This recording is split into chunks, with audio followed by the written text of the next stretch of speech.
و مولانا محمد وعلی آلہ وصحبہ وبارک وسلم۔ قبلہ غازی صاحب، آپ کے لیے میں نے ایک شعر لکھا تھا کہ اتنی جرت سے کون بولے گا آپ کو میری عمر لگ جائے۔ آج میں اس شعر میں ترمیم کے ساتھ آپ کو دعا دیتی ہوں کہ اتنی جرت سے کون بولے گا آپ کو عمر خضر مل جائے۔ ہم گھروں میں بیٹھ کے خواتین تماشا دیکھ رہی ہیں کہ الرجال قوامون علی النساء کہنے والے 57 اسلامی ممالک کے حکمران کس نیند میں سو رہے ہیں، وہ کس بے حسی کا شکار ہیں۔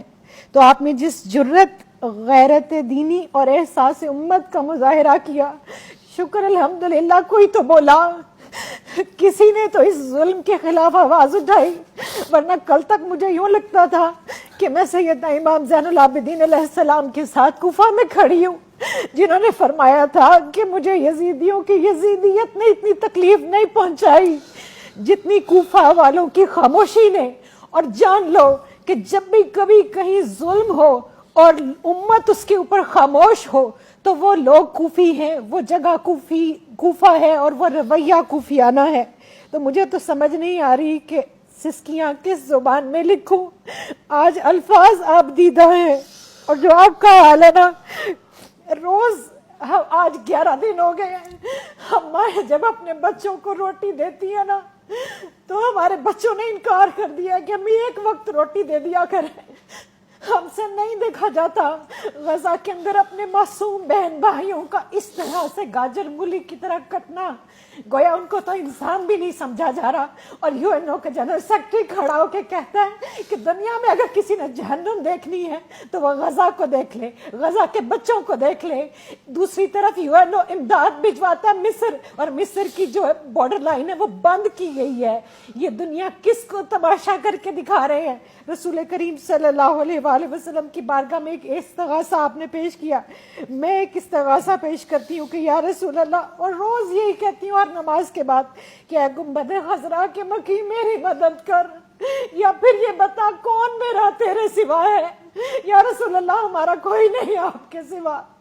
ہم اس دنیا میں تمام مردوں نے چوڑیاں پہن لی، غیرتیں اپنی بیچ چکے، اور آپ دیکھیے پاکستان کے اندر جس بے حسی کی آپ بات کر رہے ہیں، عمراء سے لے کے عوام تک ان کی پروڈکٹس کو بھی اسی طرح خرید رہے ہیں، اور کوئی آواز بلند نہیں ہو رہی، کوئی بول نہیں رہا۔ اور قرآن کیا کہتا ہے؟ سورہ نساء کی آیت پیش کرنا چاہوں گی۔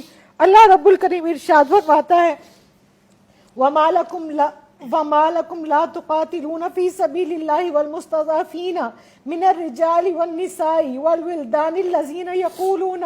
اور قبلہ غازی صاحب، جب میں یہاں پہنچتی ہوں میرا کلیجہ پھٹ جاتا ہے۔ اللہ فرماتا ہے رَبَّنَا أَخْرِجْنَا مِنْ هَذِهِ الْقَرْيَةِ الظَّالِمِ أَهْلُهَا وَاجْعَل لَّنَا مِن لَّدُنكَ وَلِيًّا وَاجْعَل لَّنَا مِن لَّدُنكَ نَصِيرًا۔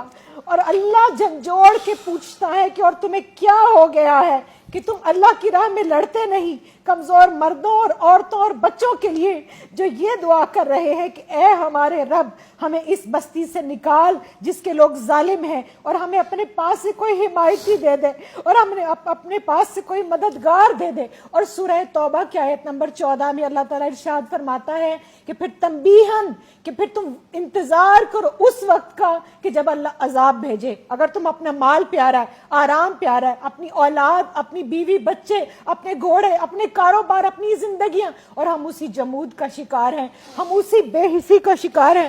اور آپ دیکھیے 57 اسلامی ممالک میں جتنے بھی مسلمان ملک ہیں ان کے اندر کاش کہ آج کوئی جو ہے وہ سلطان حمید اللہ جیسا ہوتا۔ ایک بیٹی نے پکارا تھا، وہ اتنا غیرت مند تھا کہ پھر فوج لے کر آیا اور اس نے پھر اس ظلم کا خاتمہ کیا۔ سلطان صلاح الدین ایوبی کو آپ دیکھ لیجئے، محسن باللہ دیکھیے، بغداد سے اٹھ کے روم کی اینٹ سے اینٹ بچا دی تھی ایک بچی کی خاطر، ایک عزت اور کی قبلہ خاطر۔ غازی صاحب، میں ایک عورت ہونے کے ناطے واسطہ دیتی ہوں، ہم عورتیں جو ہے نا یہ ظلم نہیں دیکھ سکتی، کیونکہ میں عورت کے جسم کے اندر ایک عضو ہے جس کو رحم کہا جاتا ہے، اللہ نے اپنے رحم کے ساتھ اس کو جوڑا ہے۔ میں اللہ کی عزت کی قسم کھا کے کہتی ہوں، وہاں پر کٹنے والے بچے میرے بچے ہیں، وہاں پر کٹنے والی بیٹیاں میری بیٹیاں.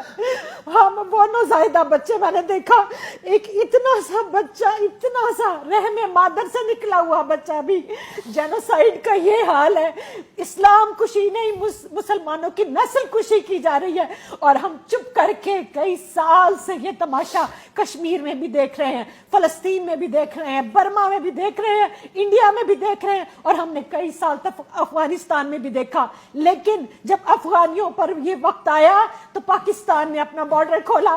آج میں یہ ہاتھ جوڑ کے مصر کے حکمران سے کہتی ہوں کہ تم مانا کہ تم نصرانی ہو, لیکن تم وہی ہو. یاد کرو کہ جب تمہارا قافلہ آیا تھا نا, تو میرے نبی رحمت صلی اللہ علیہ وآلہ وسلم نے تمہارے لیے مسجد نبوی کو کھول دیا تھا. خدا کے لیے ان کو انسان سمجھو. یہ انسان ہے, یہ انسانوں کی اولادیں ہیں, یہ ہمارے بچے ہیں.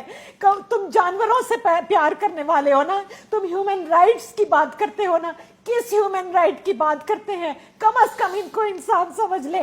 اور یہ جو وہاں پر غزہ کے اندر اجتماعی قبریں بنائی جا رہی ہیں اور ان کو جو جلا وطن کیا جا رہا ہے, اصل میں تو یہ ان کا وطن تھا.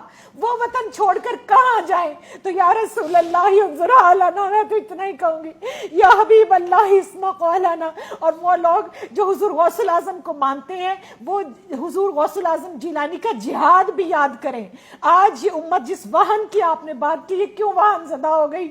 ان کی تلواروں کو کیوں زنگ لگ گیا؟ یہ ظلم کے خلاف آواز بھی نہیں اٹھاتے. چلے میں اور آپ تلوار لے کر نہیں نکل سکتے, ایک ریاست کا کام ہے کہ وہ نکلے, لیکن ہم آواز تو بلند کریں. آج تمام سوشل میڈیا کے اکاؤنٹس بند کر دیے جاتے ہیں جہاں فلسطین کی بات ہوتی ہے. لاکھوں کی تعداد میں پوسٹ کو ڈیلیٹ کیا جا رہا ہے. ہمارے پاس ہے کیا؟